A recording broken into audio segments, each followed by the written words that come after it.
Hello everyone. In this video, I'm going to show you how to set up the Epson EcoTank L3210 printer. Let's get started. First, let's take a look at what's inside the box. You'll find the printer, an instruction manual, ink bottles, a power cable, and a USB cable. This is everything you'll need to set up the printer. Now, carefully remove the tape from the printer to get everything ready for setup. The first step in setting up the printer is to refill the ink. Each bottle has a different color: yellow, magenta, cyan, and black. When filling the ink tanks, make sure not to overfill them. Only fill the ink up to the designated level shown on the tank. You don't need to squeeze the bottles. Just let the ink flow naturally. The ink bottles are designed to make this process spill-free, so no worries about mess or air bubbles.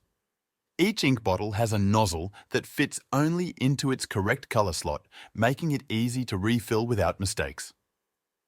The ink bottles are designed to last a long time. The color ink bottles can print up to 7,500 pages, while the black ink bottle can print up to 4,500 pages. This means you'll save money on ink over time. Now, it's time to turn the printer on. Press and hold the power button for about 5 seconds. The two buttons on the printer should start blinking. Once the blinking stops, the printer is ready for the test print. Next, let's do the test print. Place a piece of paper into the printer and press the power button again. At the same time, press the two buttons on the printer. The printer will print a test page to confirm it's working correctly.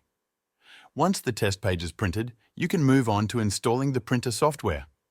Since I don't have a CD-ROM, I'll be downloading the software from the Epson website. Open the file you just downloaded and click Yes to begin the installation process. Agree to the license agreement and make sure the printer is turned on and the ink tanks are filled.